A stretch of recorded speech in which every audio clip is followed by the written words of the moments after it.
تحریم کی آیت نمبر 6 پر ہمارا کلام چل رہا تھا کہ اللہ تعالیٰ نے گھر کے سرپرست سے فرمایا ہے کہ اپنے آپ کو اور اپنے گھر والوں کو جہنم کی اس آگ سے بچاؤ جس کا ایندھن آدمی اور پتھر ہے، وہ جہنم کی جس پر ایسے سخت طاقتور فرشتے مقرر ہیں کہ جو اللہ تعالیٰ ان کو حکم دے دے اس میں اللہ کی نافرمانی نہیں کرتے، اور جو کہہ دیا بس اس کو پورا کرتے ہیں۔ گویا کہ وہاں رحم کی امید ان سے نہیں ہے، جو اللہ نے فرمایا بس وہ کرتے ہی کرتے ہیں۔ تو اس لیے اپنی اولاد کی تربیت کرو۔ تو اس پر ہم کلام کر رہے تھے کہ آج اولاد کی تربیت کر لینا، تھوڑا بہت اس تربیت کے سلسلے میں ان کی تکلیف کو، ان کی پریشانی کو، ان کے اضطراب کو، ان کی بے قراری کو، ان کی بے چینی کو، ان کی ناپسندیدگی اور کراہت کو نظر انداز کر دینا بہت بہتر ہے۔ اگر ہم یہ چاہیں کہ نہیں بچے بس ہم سے ناراض نہ ہو، بچے ہم سے خوشی رہیں، ان کا موڈ آف نہ ہو، وہ باغی نہ ہو، ان کے آرام میں خلل پیدا نہ ہو، تو یاد رکھیں اس طرح پھر آخرت نہیں بن سکتی ہے، اس طرح تو دنیا بھی نہیں بن سکتی ہے۔ اگر آپ کی اولاد کہتی ہے میں اسکول نہیں جاؤں گا، امی مجھے پسند نہیں ہے، میں کالج نہیں جاؤں گا، میرا دل نہیں چاہتا بالکل بھی، مجھے سونے دیا جائے، مجھے آرام کرنے دیا جائے، جس وقت کالج اسکول کا ٹائم ہے مجھے موویز دیکھنے دی جائے اور بس میں پڑا ہوا سوتا رہوں، تو کیا آپ اس کی بات مانیں گے؟ یقینی سی بات ہے کہ نہیں۔ دنیاوی مستقبل کی بہتری کے لیے آپ وقتی طور پہ اس کے ان مطالبات کو نظر انداز کرنے پر مجبور ہوں گے، اور جب آپ نظر انداز کر رہے ہوں گے تو ذرہ برابر بھی آپ کے دل میں رحم پیدا نہیں ہوگا، بلکہ آپ غضبناک ہو کہیں گے تھوڑا دماغ خراب ہے، جاہل رہو گے، بے وقوف انسان، اٹھو اور جاؤ۔ لیکن ایک دین ایسا مظلوم ہے کہ جب دین کی باری آتی ہے، اللہ تبارک و تعالیٰ اور اس کے رسول کریم صلی اللہ علیہ وسلم کے احکامات کو پورا کرنے کی باری آتی ہے تو ہم نرم پڑ جاتے ہیں، تمام سختیاں، تمام جوش، تمام ذہانت، تمام زبان کی تیزیاں ختم ہو جاتی ہیں، ہم ہتھیار ڈالنے کے لیے تیار ہو جاتے ہیں، اسکول کالج بھیج کے دم لیں گے۔ بیٹا اگر کہے میں نماز کا میں موڈ نہیں ہو رہا، میں سو رہا ہوں، اچھا چلو سو جاؤ، بعد میں پڑھ لینا۔ تو یہ جو ہماری غیر منصفانہ تقسیم ہے کہ ایک طرف بے بسی محسوس کرنا، دوسری طرف جرأت مند ہو کے ظالم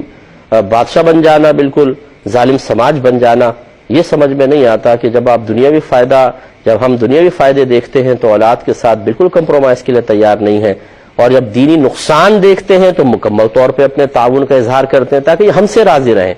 بس ہم سے خوش رہیں، ان کی خوشنودی ہمیں حاصل ہو جائے، ہماری خوشنودی ان کو حاصل ہو جائے، اور اللہ تعالیٰ اس کے رسول ان کی کوئی پرواہ نہیں ہے۔ دیکھی جائے گی جی، آخرت میں دیکھیں گے۔ تو جو یہ کہے گا آخرت میں دیکھیں گے وہ بہت بڑی غلطی پر ہے، اس لیے کہ اس کو دیکھنے کے لیے دنیا دی گئی ہے، اس میں دیکھنا ہے کہ اللہ تعالیٰ اس کے رسول کس سے راضی ہوتے ہیں، کیونکہ دنیا میں بھی اس کا کوئی انکار نہیں کر سکتا، کوئی بھی انکار نہیں کر سکتا کہ جتنی نعمتیں ہمیں مل رہی ہیں یہ سب اللہ تبارک و تعالیٰ کا کرم ہے۔ شیطان نے تو ہمیں کوئی نعمت نہیں دی، نفس نے تو کوئی نعمت نہیں دی، مخلوق نے تو کوئی نعمت نہیں دی، حقیقتاً دینے والی ذات تو ہمارے رب کی ہے، ہمارے اللہ کی ہے، اور ایمان اور دیگر امور ہیں جو دین سے تعلق رکھتے ہیں، یہ اس کے رسول کریم صلی اللہ علیہ وسلم، اس کے حبیب صلی اللہ علیہ وسلم کے ذریعے ہم تک پہنچی ہیں۔ تو اللہ کے بھی احسانات کی کوئی حد نہیں ہے، اور اس کے رسول کے احسانات کا شمار بھی ہم نہیں کر سکتے ہیں۔ تو ہونا تو یہ چاہیے کہ ہم ان کے احسانات کو مانتے ہوئے، مروت کا تقاضا یہ ہے کہ پھر ان کے کہنے پر چلیں، اور اس کے جواب میں اگر کوئی ہم سے ناراض ہوتا ہے، وقتی طور پہ غصے کا اظہار کرتا ہے، بیزاریت کا اظہار کرتا ہے، اس کو فراموش کر دیں، یہی وفاداری ہے،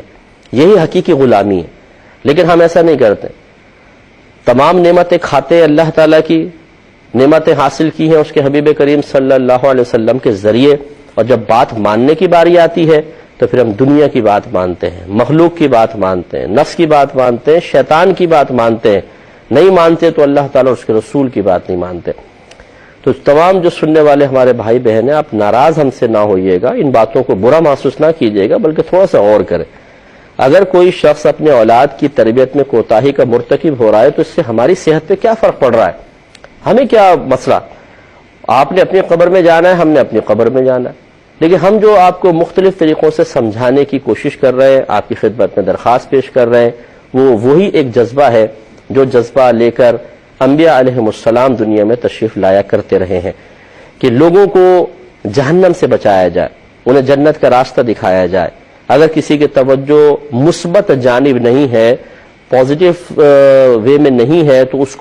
اس کی تھنکنگ کو پازیٹیو وے میں لے کر آنا، ان کو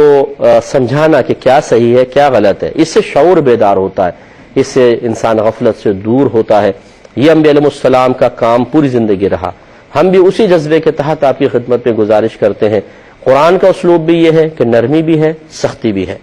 اسی طرح نبی کریم صلی اللہ علیہ وسلم رحمۃ للعالمین ہونے کے باوجود پیار سے بھی کلام فرمایا ہے، اور آپ نے سختی کے ساتھ اور جلال میں بھی تشریف لائے، سختی کے ساتھ کلام کیا ہے، جیسا موقع کی مناسبت۔ تو اس